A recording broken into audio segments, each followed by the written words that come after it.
a decadent bar at the Savoy Hotel in London, I order a cocktail. Not that my nerves are even remotely settling down.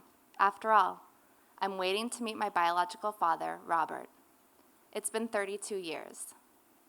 Over the past months, I've orchestrated this moment, and it feels like now time has stopped.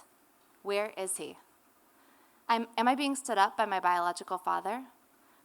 Is meeting the biggest secret of his past too much for him to face now? It's my birthday, August 14th. I'm 33. The first and last time I saw Robert was in Beverly Hills in 1982. I was 6 weeks old. He came to visit my mom and meet me. Meanwhile, at home in the Netherlands, his wife and 3-year-old daughter were nurturing the new addition to their family, a 6-week-old baby girl, my half-sister, born only days before me. Growing up, I always knew who my biological father was, yet I asked very few questions about him. You see, my childhood was brimming with an abundance of love, and my stepfather and grandfather were prominent paternal figures. But at the age of 23, my mom and stepdad started a bitter separation that led to a messy divorce, and this opened a window into my curiosity about Robert. As the family foundation I knew fractured like an earthquake's fault line, I started to question the story my mother had always lauded. I internally wondered if there was more to the story. She always claimed our relationship was filled with love and it ended mutually. That was it. Relying on my own detective work, I discovered Robert's family tree with branches extending to sisters I never knew I had. A few clicks on Facebook, and I found an image of my half-sister staring back at me. Her full cheeks, almond eyes, and prominent forehead looked stolen from my face. However, when I became a mother, this inquisitiveness turned into a longing, an aching to know the other half of my history, of my family. I couldn't stop myself from wondering what physical and mental attributes in me, in my children, are characteristic of him. And I also wondered, incredulously, how he could leave my mom and me, his daughter, and never look back. At the bar in the Savoy Hotel, I sit at an obscured table where I wait impatiently.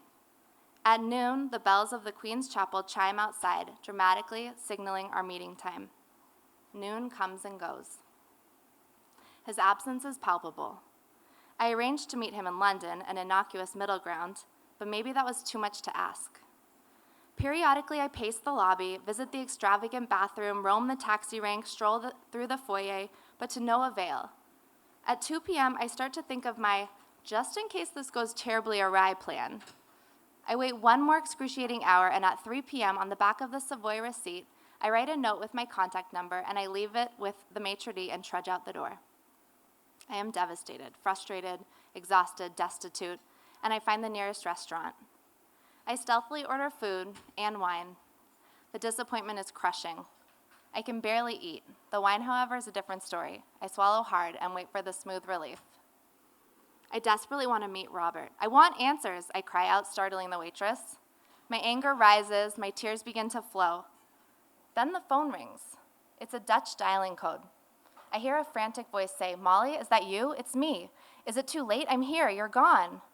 I quickly respond, "No, it's not too late. I'll be there in minutes." More tears this time, cathartic, flowing with relief and elation. I rush back up the Strand. Robert sits there in the corner of the Savoy lobby, a tall Dutchman with glasses wearing a cream suit. His stale breath greets me first. We embrace and stand there astonished. He begins his perfunctory explanation of why he's late. I interrupt him and I say, "I'm glad we're here at last." We proceed to the bar. Seated in the corner, we're promptly served complimentary champagne to commemorate our reunion. Constantly talking, he's nervous and almost manic. He speaks of the difficulty he had finding a hotel and the pets he left behind, how he asked his daughter to watch his dog and how the rain came in through the window, and how he explains he can't make travel arrangements without his wife's help. He unabashedly says, "I'm that type of man."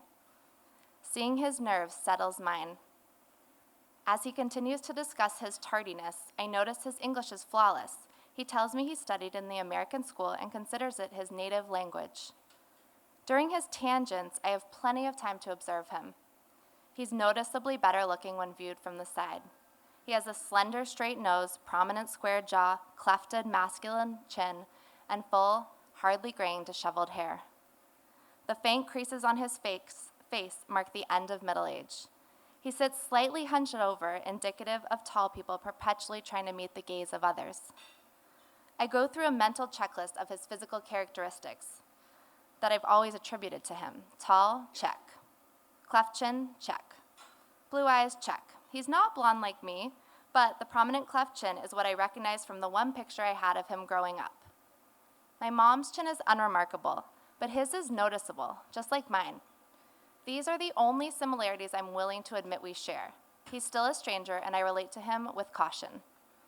Occasionally, his face breaks into a squinty smile. It seems forced, and he reaches across the table to stroke my face and hands.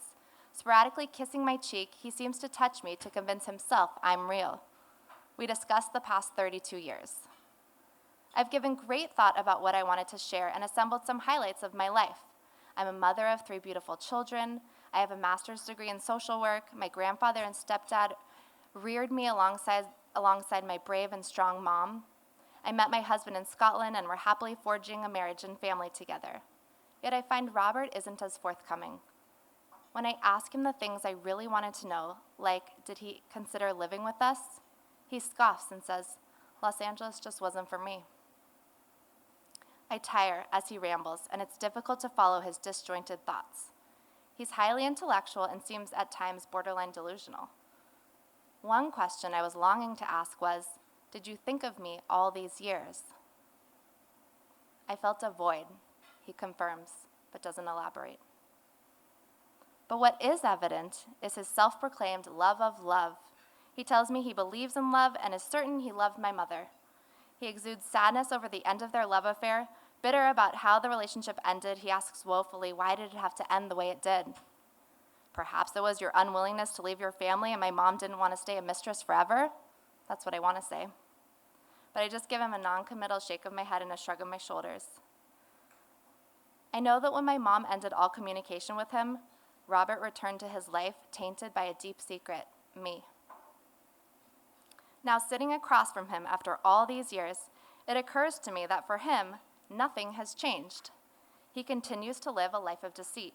And here I am, openly sharing my heart, my beauty, my soul, my life, yearning for a connection, and yet he's unwavering in his commitment to his family.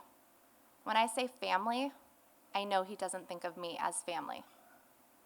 He wants me to remain his secret. I suddenly feel the urge to leave. We down the remainder of our free champagne and wrap up our reunion with an obligatory hug. He promises to email me from a top secret account. Our coming together has brought us no closer. I remain a secret. I say goodbye and we part ways. And with that, I know deep in my soul, this chapter in my life is closed. I'm relieved we finally met, and I'm full of self-pride for embarking on the journey of self-discovery. For so many years of my life, I've been striving to find myself by learning about someone who is a part of me.